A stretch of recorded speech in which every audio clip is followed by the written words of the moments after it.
ఎక్కడైనా ల్యాండ్ పై ఇన్వెస్ట్ చేయాలని అనుకుంటున్నారా? అయితే ఫ్యూచర్ సిటీలో ఇప్పుడే ల్యాండ్ పీస్ పెట్టుకోండి. పూర్తి వివరాలకు మాకు కాల్ చేయండి.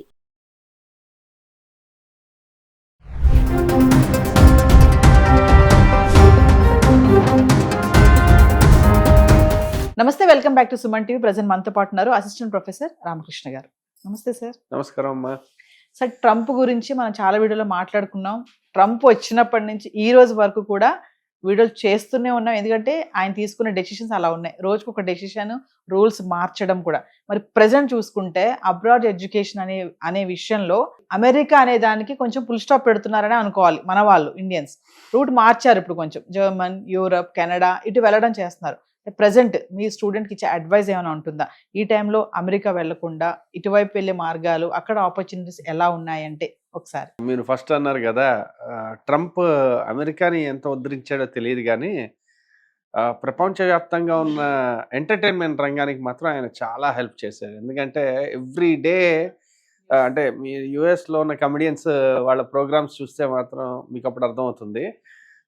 రియల్లీ బోల్డ్ అంత మెటీరియల్ ఇస్తాడనమాట ఆయన ఎవ్రీడే.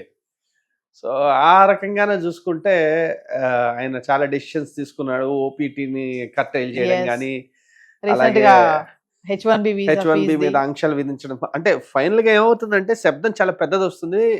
ఆ తర్వాత చూస్తే అక్కడ దాని తలకు ప్రభావం ఏమి ఉండదు. ముందు ఆ భయపెట్టేసేట్టుగా మాట్లాడేస్తారు. ఎందుకంటే ఇంత చేస్తే చివరికి ఇదేనా అయ్యింది అన్నట్టుగా ఇప్పుడు అయ్యింది. అలాగే మనం చూసుకుంటే number of students who are going to యుఎస్కి వెళ్తున్న స్టూడెంట్స్ సంఖ్య తగ్గింది, గణనీయంగా తగ్గిందని మనకి నెంబర్స్ చెప్తున్నాయి. అలాగే మిగిలిన దేశాలు, ఇప్పుడు ఉదాహరణకి జర్మనీ కానీ, పోలాండ్ కానీ, లేదంటే అదర్ ఆస్ట్రేలియా కానీ, ఇలాంటి కంట్రీస్కి, యూరోపియన్ కంట్రీస్కి కూడా మన వాళ్ళు దృష్టి సారిస్తున్నారు. అంటే దీని గురించి మనం ఏమనుకోవాలి అంటే, మొట్టమొదటిది మన వాళ్ళు ఇండియాలో ఉండడానికి ఇష్టపడట్లే. ఎందుకంటే రీజన్ వాట్ ఎవర్, ఏదో అందరినీ మనం బ్లేమ్ చేయడం అని కాదు. వాళ్ళకి కావాల్సిన ఒక రకమైన ఉన్నతమైన విద్య కానీ ఇక్కడ దొరకలేకపోవచ్చేమో. ఉన్నవి మనకి limited number of higher education institutions which are of good quality తక్కువ ఉన్నాయి అనుకున్నాం. ఇప్పుడు నేను ఇక్కడ ఒక 20 లక్షలు పెట్టి ఒక MBAఓ ఏదో చేద్దాం అనుకున్నానంటే, అదే 20 లక్షలు నేను పోలాండ్లో పెడితే నాకు ఇంకా అద్భుతమైన ఇది వస్తుంది. అయితే దీంతో అడ్వాంటేజ్ ఏంటయ్యా అంటే, నాకు ఇంటర్నేషనల్ ఎక్స్పోజర్ వస్తుంది. ఇప్పుడు దాన్ని డబ్బులతో పోల్చలేం. అందుకని బయటికి వెళ్తున్నారు అంటే ఒక రకంగా మంచి విషయం ఏంటయ్యా అంటే, వీళ్ళకి ఆ ధైర్యం ఉంది, ఒకటి వెళ్ళి ఎక్స్ప్లోర్ చేయాల్సిన ఒక ఇది ఉంది కాబట్టి మంచిది. ఇంతకాలం మనం అనుకున్నట్టుగా, ఇంతకుముందు వీడియోస్లో చెప్పినట్టుగా, ఇంతకాలం ఓన్లీ అమెరికా మీదే ఆధారపడేది. ఎందుకంటే అది చాలా సులువుగా వెళ్ళి చేయొచ్చు కనుక. అదే జర్మనీకి వెళ్ళాలంటే జర్మన్ నేర్చుకోవాలి, జపాన్ వెళ్ళాలంటే జాపనీస్ నేర్చుకోవాలి. ఎందుకని మన వాళ్ళు అంత లాంగ్వేజ్ నేర్చుకోవడమే ప్రాబ్లం, అంత ఎఫర్ట్ పెట్టేవాళ్ళు కాదు. కాబట్టి ఇప్పుడు ఏమవుతుందంటే అక్కడ ప్రాబ్లం ఉంది. సో అంత పెద్ద ప్రాబ్లం వచ్చినప్పుడు then we start looking for options. ఇప్పుడు ఆప్షన్స్ చూస్తున్నారు. ఆస్ట్రేలియా కానీ, లేదా జర్మనీ కానీ, లేదా పోలాండ్, లేదా మళ్ళీ జపాన్, ఇలాంటి వాటికి. అంటే ఇది అంతా ఎలా ఉంటుందంటే, బాగా సీరియస్గా ఉండేవాళ్ళు ఇప్పుడు ఈ కంట్రీస్ అన్ని కూడా ఎక్స్ప్లోర్ చేస్తున్నారు. బాగా సపోర్ట్ ఉంది, నాకు యుఎస్లో ప్రాబ్లం లేదనుకునే వాళ్ళు ఇప్పటికీ వెళ్తున్నారు. అయితే వచ్చే సమస్య ఎక్కడొస్తుంది, ఇంతకుముందు కూడా అనుకున్నట్టుగా, మనం వెళ్ళామా, చదువుకున్నామా, మనకు కావాల్సింది వచ్చేసిందా, అక్కడ దాకా మన ఎక్స్పెక్టేషన్స్ ఉంటే చాలు. తర్వాత ఏం జరుగుతుందని మన చేతిలో లేదు. ఇప్పుడు చదవడానికి వెళ్ళారండి, వెళ్తే 25, 26, 27 2 yearsలో వాళ్ళ ఎడ్యుకేషన్ అయిపోయింది అనుకుందాం. అప్పటికి ట్రంప్ తాలూకా నిర్ణయాలు ఇవి ఎలా ఉంటాయి ఎవరికి తెలుసు. కాబట్టి అప్పటి జాబ్ ఇదైతే ముందే గ్రహించలేము. కానీ ఇప్పుడే గట్టిగా చెప్పుకోవాలంటే ఒక 15 రోజులు 20 రోజుల నుంచి కాస్త రిక్రూట్మెంట్ అనేది మళ్ళీ మొదలైంది. ఎందుకంటే చాలా అనిశ్చితత ఉండడం వల్ల కంపెనీస్ అసలు జాబ్స్ తీసుకోవడం మానేసాయి. ఓకే, ఈయన తొగ్లక్ వ్యవహారంతో ఇష్టం వచ్చినట్టుగా H1B వాళ్ళు ఇలాగా, అది వాళ్ళు అలాగా అని చెప్పేసరికి వీళ్ళకి తీసుకోవాలా వద్దా, ఎక్స్పాండ్ చేయాలా వద్దా? ఆల్రెడీ మార్కెట్ చాలా డౌన్ ఉంది. మనం అనుకున్నాం దాదాపు కోవిడ్కి ముందు నుంచే యుఎస్ మార్కెట్ ఏమంత గొప్పగా లేదు. దానికి తోడు కోవిడ్, దానికి తోడు ఇప్పుడు ట్రంప్. సో అందువల్ల ఇవన్నీ జరగడంతో ఏంటంటే వాళ్ళు కూడా చాలా తటపటాయిస్తున్నారు, ముందుకు వెళ్ళాలా వద్దా, తీసుకోవాలా వద్దా. ఇప్పుడు అదృష్టవశాత్తు కాస్త బిజినెస్ బాగుందనిపించి ఇంకా రిక్రూట్మెంట్ స్టార్ట్ అయింది. ఇది ఎంతవరకు దూరం వెళ్తుందో తెలియదు. కాబట్టి స్టూడెంట్స్కి మనం ఇవ్వగలిగిన సలహా ఏంటంటే, మీరు చదువుదాం అనుకుంటున్నారు తప్పకుండా వెళ్ళండి. ప్రపంచంలో ఎక్కడికి వెళ్ళినా మంచి ఉన్నాయి ఇన్స్టిట్యూషన్స్ ఉన్నాయి, మంచి ఎక్స్పోజర్ కూడా వస్తుంది. కానీ అక్కడే ఉండిపోతాం, దానికోసం వెళ్తున్నాం అంటే ఆ ఎక్స్పెక్టేషన్ వల్ల ప్రాబ్లం వస్తుంది. అల్టిమేట్గా అది జరగచ్చేమో, మీరు వెళ్తారు ఉద్యోగం చదువు అయిపోగానే మంచి ఉద్యోగం వచ్చింది, జాయిన్ అయిపోయారు, అవ్వచ్చేమో. కానీ నేను ఉద్యోగం కోసమే వెళ్తున్నానని ఒక మైండ్ సెట్తో ఉండడం వల్ల ఏంటంటే రాకపోయేసరికి చాలా పెద్ద డిసప్పాయింట్మెంట్, డిప్రెషన్, అందులోకి డిప్రెషన్ అవ్వచ్చు. లేకపోతే చాలా మంది వెనక్కి రావడం ఇష్టం లేక, మీకు నమ్మరు, కొన్ని వేల మంది స్టూడెంట్స్ ఇండియాకి రాకుండా యుఎస్లోనే ఉంటున్నారు.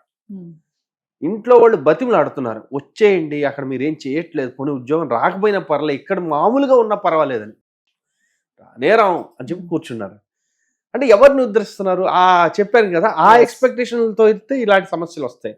అదే చదువుకోవడానికి వెళ్ళాడు, చదివాడు, వచ్చేసాడు, ఓకే, అక్కడ దొరికింది, లేదంటే వెనక్కి వచ్చేస్తారు. అంటే సార్, అబ్రాడ్ ఎడ్యుకేషన్ కోసం వెళ్ళాలనుకున్న వాళ్ళు మనం ఎందుకోసం వెళ్తున్నాం, ఏ పని కోసం, అది చేసుకొని బ్యాక్ టు వచ్చేసేయాలి, అక్కడే సెటిల్ అయిపోవాలి, స్థిరపడిపోవాలి అంటే ఇబ్బందులే. అంటే అయిపోవాలి అంటే అవ్వాలని మనసులో పెట్టుకోవడం వల్ల వస్తున్న సమస్య తప్ప అవ్వడం అనేది సమస్య అవ్వట్లేదు. అవుతున్న వాళ్ళు చాలా మంది ఉన్నారు. ఇంకొకటి ఏంటంటే, చాలా మంది తప్పుగా అనుకునేది ఓన్లీ ఎడ్యుకేషన్ ఇలా వెళ్తున్నప్పుడే అక్కడ సెటిల్ అవ్వచ్చు అనేది ఒక చిన్న మిస్నామర్, అపోహ. చాలా మంది ఇప్పుడు మనం గమనిస్తే యుఎస్లో సెటిల్ అయిన వాళ్ళలో చదువు ఇక్కడ చదివేసి ఉద్యోగం వల్ల వలస వెళ్ళి అక్కడికి సెటిల్ అయిన వాళ్ళు ఉన్నారు. సో అది ఏంటంటే అది ఒకటే రూట్ కాదు, కాకపోతే ఈజియెస్ట్ రూట్ అవ్వడం వల్ల ఇది డిమాండ్ ఎక్కువ ఉంది. కమింగ్ టు జాబ్ ఆపర్చునిటీస్ చూసుకుంటే, ఇప్పుడు అమెరికా కాకుండా మనం అనుకున్నట్టుగా జర్మనీ కానీ, ఆస్ట్రేలియా కానీ, యూరప్ కానీ ఎలా ఉంటాయంటారా? బెనిఫిట్స్ ఎలా ఉంటాయి స్టూడెంట్కి అంటే ఉదాహరణకి ఇప్పుడు జర్మనీ తీసుకోండి. జర్మనీ పబ్లిక్ యూనివర్సిటీస్ ఉన్నాయంటే, పబ్లిక్ యూనివర్సిటీస్లో మీకు జర్మన్ వస్తే ఫ్రీ ఎడ్యుకేషన్, లాంగ్వేజ్ జర్మన్ వచ్చేస్తే చాలు. B2 లెవెల్ జర్మన్ అంటారు దాన్ని, 3 లెవెల్స్ ఆఫ్ జర్మన్ లాంగ్వేజ్ నేర్చుకోవాలి, వస్తే ఫ్రీ ఎడ్యుకేషన్. అక్కడ ప్రైవేట్ యూనివర్సిటీస్ శుద్ధ వేస్ట్.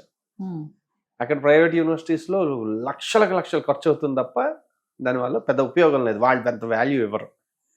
కాబట్టి ఎక్కడికైనా వెళ్తున్నప్పుడు ఇవన్నీ తెలుసుకోవాలి. అంటే చాలా మంది దగ్గర ఇప్పుడు డబ్బులు ఉన్నాయి, కానీ ఆ తొందరలో వెళ్ళడం వల్ల ఏమవుతుందంటే వాళ్ళు సరైన క్వాలిటీ ఎడ్యుకేషన్ సంపాదించలేదు. ఉదాహరణకి యూకే ఉంది, ఈ యుఎస్ ప్రాబ్లమ్స్ రావడం వల్ల యూకేకి మళ్ళీ డిమాండ్ పెరిగింది. Number of students are going to యూకేలో కూడా ఇప్పుడు ఏ కంట్రీకి వెళ్ళినా అక్కడ సూపర్గా ఉండే ఎడ్యుకేషన్ ఇన్స్టిట్యూషన్స్ ఉంటాయి, మామూలు సాదా ఉంటాయి. మనకేంటంటే కొత్తగా పేరు వినబడగానే అబ్బో అనేసుకుంటే అది కుదరదు.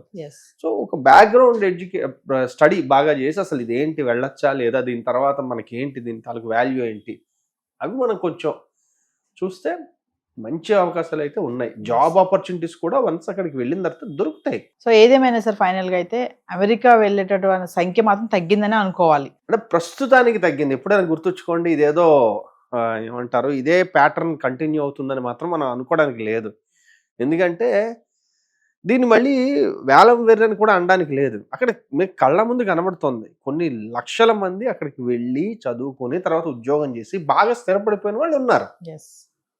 అక్కడ అంత క్లియర్ ఎగ్జాంపుల్ ఉన్నప్పుడు ఇంకో చోటికి వెళ్ళాలంటే ముందు స్ట్రాంగ్ నెగిటివిటీ ఉండాలి. అది జరగడం వల్ల ఇప్పుడు కొంతమంది వెళ్తున్నారు. మళ్ళీ పరిస్థితులు మామూలు అయ్యాయి అనుకోండి, మళ్ళీ జనాలు మన వాళ్ళు వెళ్తారు. ప్రెజెంట్ ఫైనల్ గా ఒక విషయం చెప్పండి, అంటే వెళ్ళాలనుకునే వాళ్ళకి, అక్కడికి వెళ్ళి ఆల్రెడీ ఎడ్యుకేషన్ చేసే వాళ్ళకి కానీ మీరు చెప్పేటటువంటి సజెషన్ ఏమన్నా ఉందా? వెళ్ళండి, చదవండి, ఉద్యోగం వస్తే చేయండి, సెటిల్ అయితే అయిపోండి. లేదు, వెనక్కి రావడం అనేది తప్పు కాదు, అవమానం కాదు. అక్కడ ఉండి రోజు బాగా ఇబ్బంది పడుతూ మీ పేరెంట్స్ని, మీ సిబ్లింగ్స్ని ఇబ్బంది పెట్టే బదులు వెనక్కి వచ్చి మళ్ళీ వెళ్ళొచ్చేమో, ఎవరికి తెలుసు. అందుకని అంటే ఈ సమయం ఏదైతే ఉందో దాని చిత్రవద అనుభవిస్తున్నారు, అది వద్దని అంట. అంతే. Thank you sir. ఓకే.